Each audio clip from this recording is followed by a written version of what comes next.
الحمد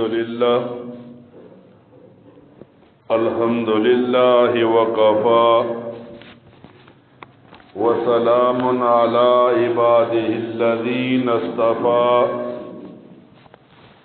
خصوصا على سيد الرسل وخاتم الأنبياء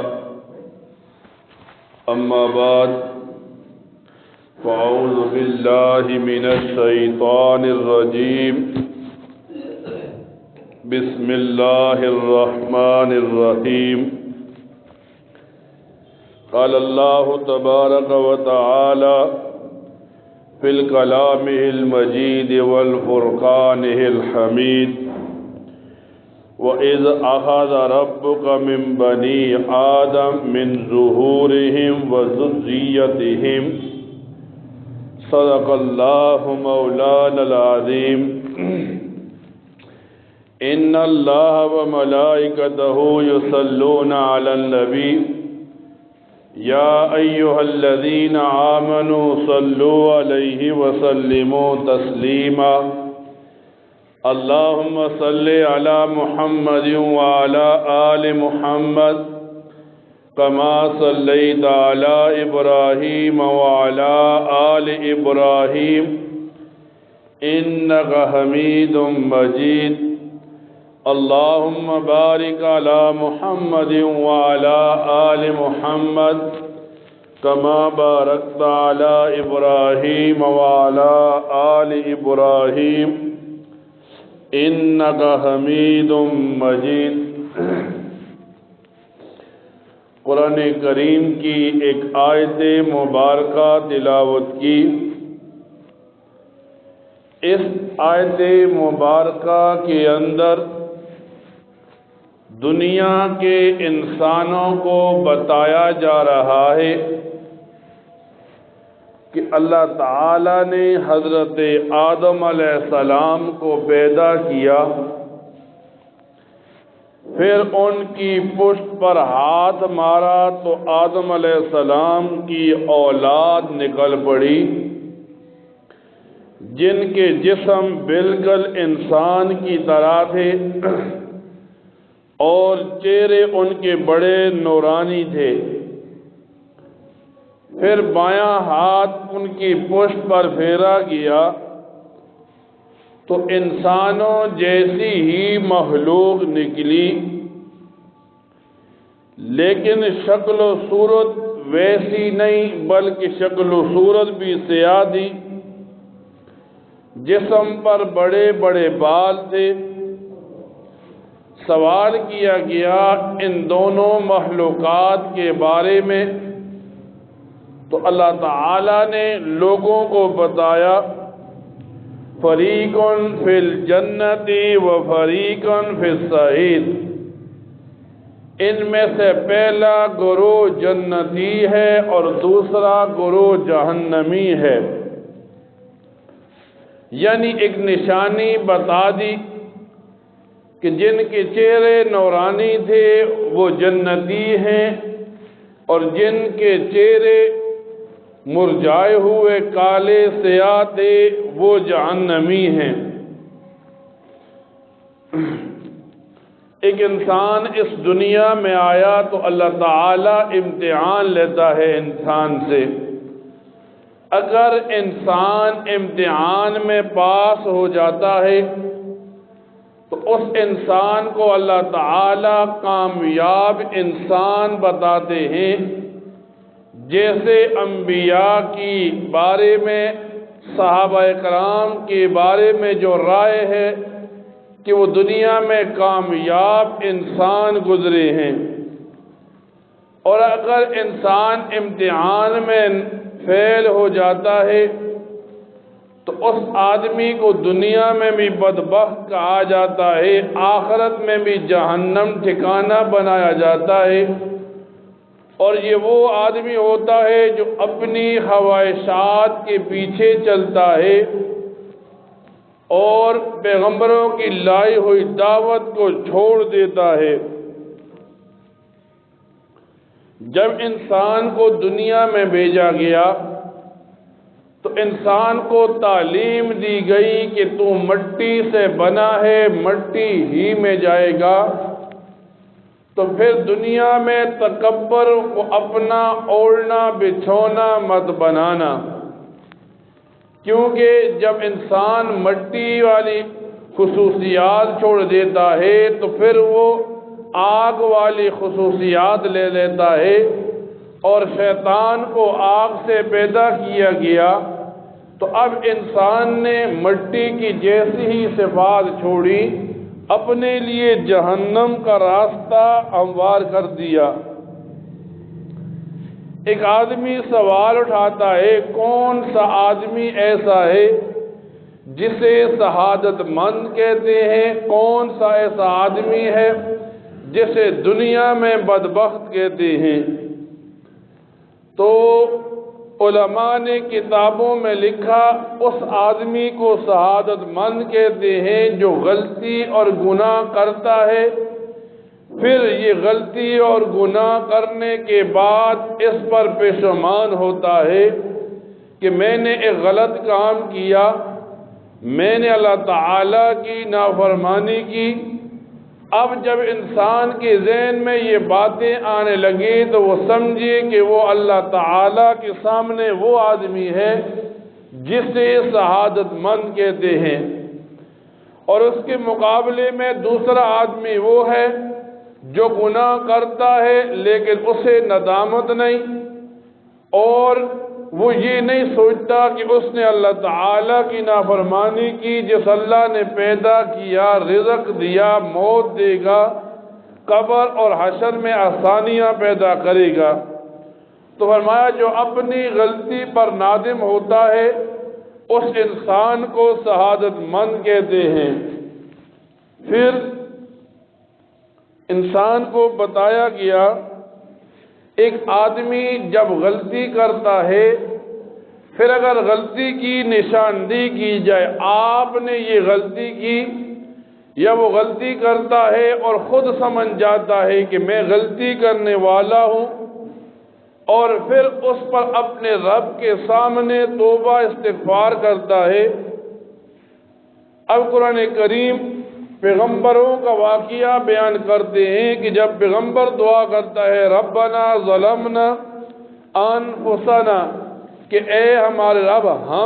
میں نے اپنے نفس پر ظلم کیا، تو ایک انسان سوچ سکتا ہے کہ اس نے غلطی کی اور اللہ تعالیٰ سے معافی مانگ سکتا ہے۔ تو فرمایا اگر انسان غلطی پر معافی مانگتا ہے تو یہ انبیاء اور صحابہ اکرام کے راستے پر چلنے والا کامیاب انسان ہے۔ اور اگر انسان سے غلطی ہو جاتی ہے اور وہ اپنی غلطی پر اکڑ جاتا ہے، میں نے ٹھیک کیا، اپنے ذہن کے مطابق کیا، تو فرمایا وہ آدمی شیطان کے راستے پر چل پڑتا ہے کہ شیطان نے سجدے سے انکار کر کے اللہ تعالیٰ کی نافرمانی کی، اور پھر بھی کہنے لگا کہ میں آگ سے بنا ہوں، آدم مٹی سے بنا ہے، اور میں اس سے افضلیت والا ہوں۔ یعنی غلطی پر نادم ہونا یہ رحمان کے بندوں کا شیوا ہے، اور غلطی پر اکڑ جانا یہ شیطان کے ماننے والوں کا شیوا ہے۔ جب انسان دنیا میں آتا ہے تو انسان دو کام کرتا ہے، یا تو انسان نیک کام کرتا ہے یا انسان برے کام کرتا ہے۔ اگر نیک انسان کام کرتا ہے تو نیکی کا صلہ اسے ملے گا، اور اگر برے کام کرتا ہے تو برائی کا بدلہ اسے ملے گا۔ آج ایک آدمی برا کام بھی کرتا ہے، پھر اسے ثواب بھی سمجھ لیتا ہے، اچھائی بھی سمجھ لیتا ہے، مسئلہ سنتا ہے، پھر اپنی ذہن عقل معاشرے کے رسم و رواج کو اوڑھنا بچھونا بنا لیتا ہے، تو گویا یہ انسان قرآن و حدیث کا جو مسئلہ سنتا ہے اسے پیٹھ پیچھے ڈال دیتا ہے۔ مثال کے طور پر آپ دیکھیں، ایک آدمی جمعہ کے دن نماز کے لیے آتا ہے، اب حدیث مبارکہ سے ائمہ کے اقوال سے، علماء کی باتوں سے بار بار اسے بتایا جاتا ہے کہ ایک آدمی جمعہ کے دن نماز کے لیے آیا تو اب جو وہ فرض نماز پڑھے گا تو فرض 2 رکعتیں ہیں، حالانکہ پورا ہفتہ وہ 4 رکعت فرض پڑھتا رہا، آج 2 رکعتیں کیوں اس نے پڑھی؟ تو اسے بتایا جاتا ہے جو خطبہ ہے یہ 2 رکعتیں ہیں، 2 رکعتوں کی جگہ 2 خطبے کر دیے، 2 رکعتیں نماز کر دی انسان کو سمجھانے کے لیے۔ آج ایک آدمی مسجد آتا ہے ہفتے کے بعد، جب خطبہ شروع ہوتا ہے تو وہ خطبے میں کبھی ایک کی طرف اشارہ کرتا ہے، کبھی دوسرے سے بات کرتا ہے، اور وہ سمجھتا ہے میں نے گناہ نہیں کیا، حالانکہ روایات میں آتا ہے ایک آدمی خاموش بیٹھا تھا، دوسرا کوئی کام کر رہا تھا، بات کر رہا تھا، خطبہ شروع ہو گیا، اس آدمی نے صرف ایک چھوٹی سی کنکری اٹھائی اور اس آدمی کو ماری، تو یہ آدمی جو کنکری مارنے والا ہے اس نے بھی گناہ کیا۔ مثال کے طور پر آپ دیکھیں، جمعے کا دن ہوتا ہے، ایک آدمی ہفتے کے بعد مسجد نماز کے لیے آتا ہے، امام سلام پھیرتا ہے اور وہ آدمی فرض پڑھنے کے بعد مسجد سے یوں بھاگتا ہے جیسے صرف فرض پڑھنے تھے، حالانکہ سنت کو پڑھنا نماز کو کامل کرنا ہے۔ آج ہم سمجھتے ہیں مسجد میں زیادہ وقت لگ گیا اور مسجد سے جلدی نکل جاتے ہیں، ایسا ہوتا ہے ایک آدمی مسجد سے نکل کر باہر جاتا ہے، پھر مسجد کے سامنے مسجد کے دروازے پر کسی کے ساتھ گپوں میں گھنٹہ بھی لگا دیتا ہے، لیکن مسجد میں سنتیں پڑھنا، مسجد میں سکون کے ساتھ بیٹھنا اسے نصیب نہیں ہوتا، اور وہ سمجھتا ہے یہ جوانی کا جوش ہے، مجھے روکنے والا کوئی نہیں، مجھے سمجھانے والا کوئی نہیں، حالانکہ اللہ تعالیٰ جسے توفیق دیتا ہے وہی اللہ کے گھر میں وقت گزارتا ہے۔ مثال کے طور پر آپ دیکھیں ہماری مسجدوں میں کیا ہوتا ہے، صبح کی نماز ہوتی ہے، امام نماز شروع کر چکا ہوتا ہے، اب مسئلہ یہ ہے ایک آدمی مسجد میں آیا، امام نے صبح کی نماز شروع کر دی، تو پہلے تو اس آدمی کو چاہیے گھر سے سنتیں پڑھ کر آئے، اگر مسجد میں آتا ہے اور دیکھتا ہے کہ اسے کوئی نماز کا حصہ مل جائے گا تو مسجد میں کسی کونے میں کھڑے ہو کر سنتیں پڑھے، پھر امام کے سلام پھیرنے سے پہلے وہ نماز میں شریک ہو جائے۔ اب ہمارے پاس کیا ہوتا ہے، ایک آدمی آتا ہے، نماز شروع ہو چکی ہوتی ہے، یہاں تک کہ امام التحیات میں بیٹھا ہوتا ہے اور وہ آدمی بوجھ سمجھ کر سنتیں شروع کر دیتا ہے۔ اب اسے پتہ ہونا چاہیے جب وہ اکیلے نماز پڑھے گا اسے 1 نماز کا ثواب ملے گا، جب وہ امام کے ساتھ نماز پڑھے گا اگرچہ 1 جز ہی مل گیا اسے 27 نمازوں کا ثواب ملے گا۔ ہم کیا کرتے ہیں، امام التحیات پر بھی صبح بیٹھا ہو، ہم آتے ہیں اور آ کر سنتیں شروع کر دیتے ہیں کہ یہ کیسے ہو سکتا ہے کہ ہم نماز کے بعد سنتیں پڑھیں وغیرہ، یعنی وہ آدمی اس بات کو لیتا ہے کہ چلو سنتیں پڑھ لئی، امام سلام پھیرے گا تو فرض پڑھ لوں گا۔ بعض دفعہ ایسا بھی ہوتا ہے، مثلا امام ظہر کی، عصر کی، عشاء کی نماز پڑھاتا ہے، ایک آدمی آتا ہے جلدی سے وضو کرتا ہے، ابھی امام سلام نہیں پھیرتا، وہ آدمی جماعت میں شریک ہو سکتا تھا اتحیات میں وغیرہ، لیکن وہ آدمی پیچھے صف میں کھڑا ہو جاتا ہے، وہ سمجھتا ہے امام سلام پھیرے گا تو میں سکون سے کسی کونے میں کھڑا ہو کر نماز پڑھ لوں گا، یہ اس انسان کی غلطی ہوتی ہے۔ اور بعض آدمی کیا کرتے ہیں، مثلا ظہر کے وقت مسجد کو آتے ہیں، عصر کے وقت آتے ہیں، عشاء کے وقت آتے ہیں، مسجد میں آنے کے بعد وہ یوں کرتے ہیں کہ اگر 3 منٹ باقی ہوتے ہیں، 4 منٹ باقی ہوتے ہیں، تو وہ ارد گرد نہیں دیکھتے، وہ سنتیں شروع کر دیتے ہیں۔ وہ یہ سمجھ رہے ہوتے ہیں کہ میں سنتیں پڑھ لوں گا۔ اب وہ یہ سنتیں جلدی جلدی میں پڑھتا ہے، یہاں تک کہ جماعت کھڑی ہو جاتی ہے، تکبیر اولیٰ فوت ہو جاتی ہے۔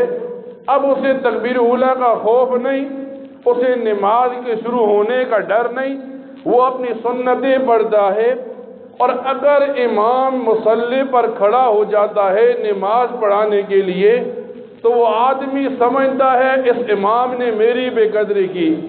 حالانکہ امام کسی کا محتاج نہیں ہوتا، مقتدی امام کا محتاج ہوتا ہے۔ اگر ہم مسجد میں آئیں اور دیکھیں 3 منٹ نماز کے لیے باقی ہیں، یا تو ہم 2 رکعتیں نفل پڑھ کر بیٹھ جائیں، یا ہم نماز کے انتظار میں بیٹھیں۔ جب امام فرض پڑھا لے، فرضوں کے بعد ہم سنتیں پڑھیں۔ ایک آدمی آتا ہے، 3 منٹ باقی تھے، سنتیں شروع کر دی، جلدی جلدی میں سجدے رکوع کر کے نماز پڑھتا ہے۔ اب اس آدمی سے پوچھا جائے آپ نے یہ عمل کیوں کیا، تو وہ کہتا ہے وقت تھا میں نے سنتیں پڑھی۔ حالانکہ وہ آدمی اپنے ضمیر سے پوچھے، اپنے دل و دماغ سے پوچھے، اسے گوارا نہیں تھا کہ وہ مسجد میں 2 منٹ انتظار کے لیے بیٹھ جائے، وہ نماز فرض کے بعد سنتیں پڑھ لے۔ اس نے ایک بوجھ تھا، اس نے عبادت نہیں سمجھی، اس نے ایک بوجھ تھا جو سر سے اتار دیا۔ اور جب بندہ عبادت کو بوجھ سمجھ لیتا ہے، پھر نہ اسے نماز کا غم ہوتا ہے، نہ نماز کے ارکان کا غم ہوتا ہے، نہ ارد گرد کے نمازیوں کا غم ہوتا ہے۔ تو اگر ہم مسجد کو آ جائیں تو مسئلہ تو یہ ہے، اگر وقت پورا ہو ہم سنتیں پڑھ لیں، لیکن ایسا کریں کہ 2 منٹ باقی ہو اور آئیں ہم سنتیں شروع کر دیں۔ اب امام مصلی پر کھڑا ہو اور ہم یہ جانیں کہ امام ہمارا انتظار کرے، یا ہم سے 1 رکعت چلی جائے، یا تکبیر اولیٰ چلی جائے، تو ہم یہ نہ سمجھے ہم نے اچھا کام کیا، بلکہ ہم سمجھے ہم نے ایک برا کام کیا ہے جس کی وجہ سے لوگوں کو تکلیف ہوئی ہے۔ تو اسی لیے ایک مسلمان جب عبادت کرتا ہے تو اپنی قبر بنانے کے لیے کرتا ہے، اپنی جنت بنانے کے لیے کرتا ہے۔ تو اس مسلمان کو چاہیے عبادت اس طریقے سے کرے تاکہ اس کی عبادت کی وجہ سے لوگوں کو نقصان نہ ہو، اس کی عبادت کی وجہ سے لوگ پریشان نہ ہوں۔ اللہ تعالیٰ سے دعا کیا کرے جو باتیں ہم سنیں اللہ ان باتوں پر ہمیں عمل کرنے کی توفیق عطا فرمائے۔ وآخر دعوانا ان الحمد للہ رب العالمین۔